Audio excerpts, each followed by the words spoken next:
Bonjour à tous. Récemment, j'ai lu le livre Projet Hyper de Chloé Guyard-Edwards.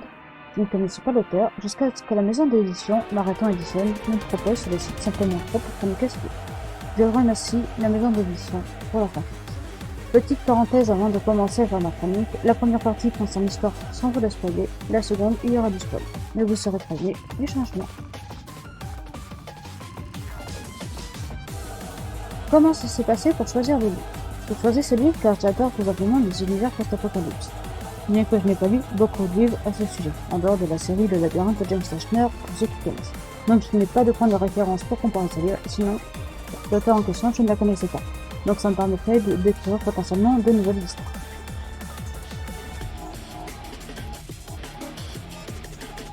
Dans ce livre, nous suivons plusieurs personnages à passés différents avec chacun leur façon de voir les choses. On a tout d'abord Yanis, qui nous est présenté, un apprenti reporter en pleine enquête sur la centrale Ivanpah en pleine ville. Suivi par Béatrice, une étudiante en géologie, Rémus, un voltigeur virtuose du Cercle du Soleil, et pour terminer Karen, une ex-docteur au bord de la dépression. Chacun de ces personnages a un passé complexe qui fait évoluer l'histoire dans plusieurs directions. Ces 4 personnes se retrouvent dans un Las Vegas ravagé par un tremblement de terre. Au fur et à mesure de l'histoire, d'autres personnages s'ajoutent.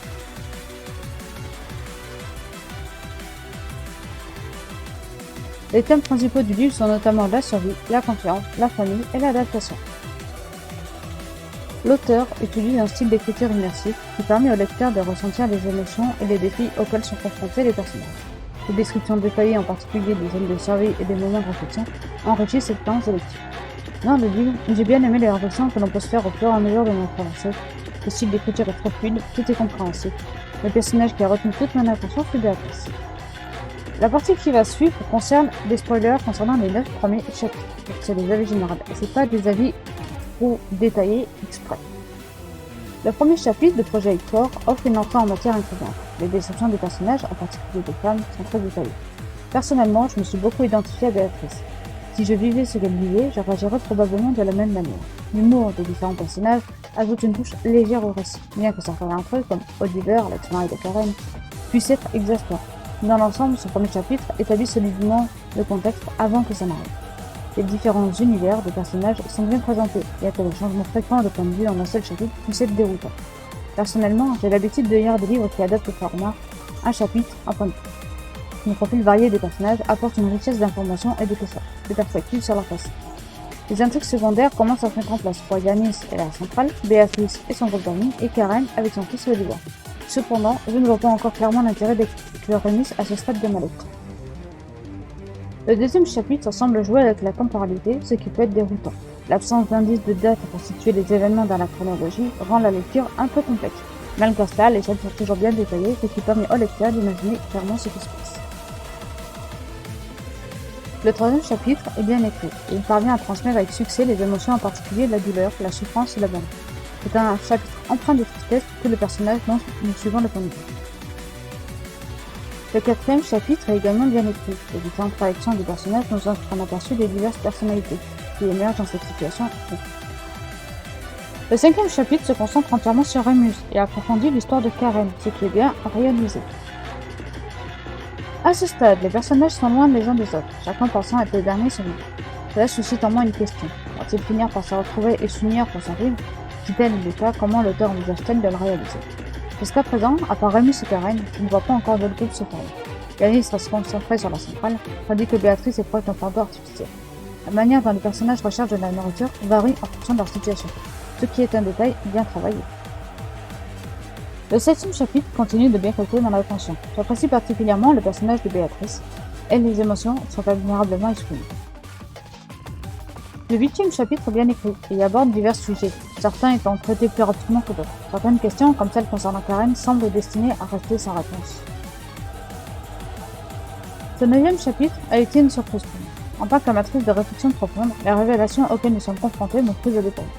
Et je félicite l'auteur pour son habileté à les intégrer dans l'histoire. Je suis encore sous le choc, mais cela ne fait que renforcer ma motivation à poursuivre ma lecture et à découvrir la suite de l'intrigue. Je conseillerais ce livre à ceux qui aiment l'univers post-apocalypse. Dans le livre, on parle de survie mais pas que. Et il y a beaucoup de réflexions qui nous amènent à nous remettre en question. Donc si vous adorez les livres avec un monde en ruine où il faut se poser des questions souvent, ce livre est fait pour vous.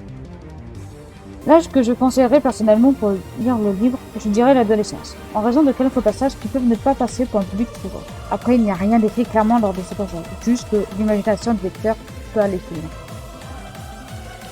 Si je devais évaluer le livre, pour la couverture, je mettrais un 90 sur 100. Elle représente bien l'univers du livre. Le petit bonus, et c'est ça que j'ai bien aimé, c'est le titre du livre encadré comme dans un contour d'un écran publicitaire. Ensuite, on a le résumé. Je mettrai un 90 sur 100 également. Le résumé m'a tout de suite intrigué et ne nous donne pas trop de détails, ce qui est très bien. L'histoire, en elle-même, j'ai mis un 95 sur 100. L'histoire est superbe, bien écrite, on s'attache à différents personnages. En clôturant ma lecture de Projet Icor de Chloé Guyot-Edouard, je me retrouve avec un mélange d'émotions et de réflexion. Ce roman post-apocalyptique m'a séduit par son approche immersive et sa capacité à plonger les lecteurs dans un monde chaotique et intriguant. Dès le début du livre, nous présente un groupe de personnages au passé complexe, chacun offrant une perspective unique sur les événements qui s'y déroulent. L'auteur excelle dans la création d'un style d'écriture qui permet au lecteur de ressentir les émotions, les défis et les dilemmes auxquels sont confrontés ces survivants.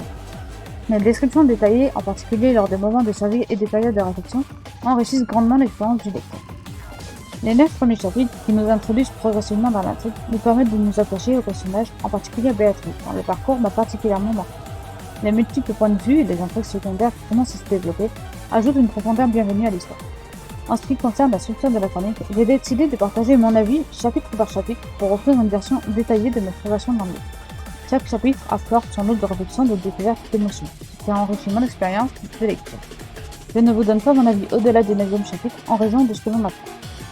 En fin de compte, Projet Icor s'adresse aux amateurs d'univers post-apocalyptique, mais va au-delà de la simple survie en explorant des thèmes tels que la confiance, la famille et l'adaptation.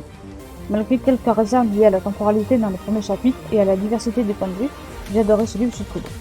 Pour finir, je tiens à souligner que la couverture du livre est visuellement attrayante, mais bien en accord avec l'univers du roman, tandis que le résumé a suscité ma curiosité sans trop en dévoiler. En ce qui concerne l'histoire elle-même, je lui attribue une note de 95 sur 100, car elle est superbement écrite et nous permet de nous attacher aux divers personnages. En somme, Projet Icor est une lecture immersive et captivante, qui mérite d'être explorée par ceux qui recherchent une aventure post-apocalyptique, riche en émotions et en réflexion. Et vous, est-ce que vous l'avez lu? Si oui, dites-moi ce que vous en pensez. Et vous l'avez lu? Si oui, qu'en avez-vous pensé?